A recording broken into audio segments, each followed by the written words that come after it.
Marco Polo's Travels by Manny McGuire and Grace Gaynor.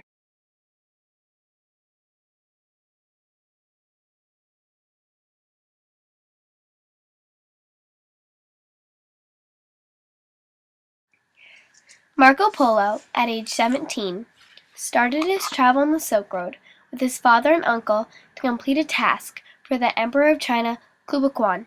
Kublai Khan wanted them to get at least 100 wise men to spread the gospel. He also wanted holy oil from Jesus' sepulchre. They successfully traveled to China and remained there for 17 years, and eventually were given one more task for Marco and his family to complete, and then they had permission to go home. When arriving back home in 1295, his hometown in Venice was at war with Genoa. He was captured and jailed. While held captive, he shared his travels with his cellmate, a famous writer, Ruscello of Pisa. Together they created a book called The Travels of Marco Polo, originally called Description of the World. Later on he was freed.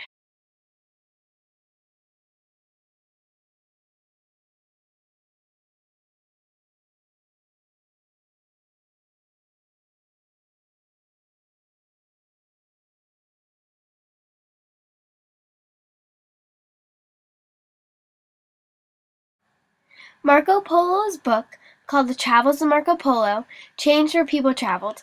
Prior to his journey, trade was limited to Europe and the Mediterranean. After Marco Polo's book was published, more people seek trade routes and the Silk Roads reopened.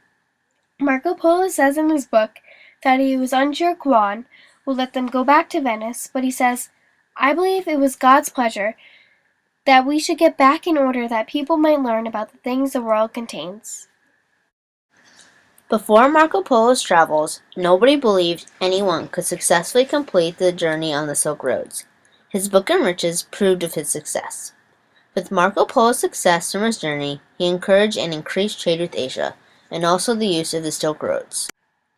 He inspired others and became the first European to pinpoint a source of petroleum. Although his journey seemed nearly impossible, he was the first person to accomplish the journey with success, but many people doubted him, and some still do today. Marco Polo says in his book, "For this book will be a truthful one."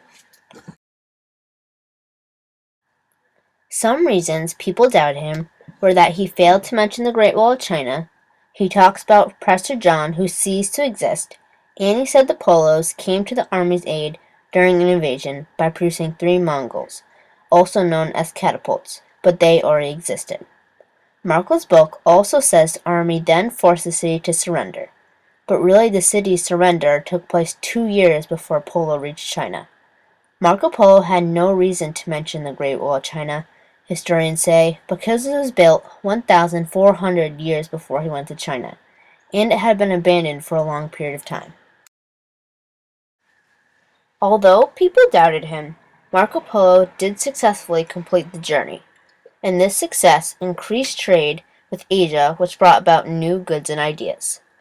After new goods and ideas were brought to Europe, Christopher Columbus and other travelers decided to seek new trade routes. Christopher Columbus thought that traveling by ship through the ocean would be much faster. Marco Polo really revolutionized, reacted, and reformed the world today.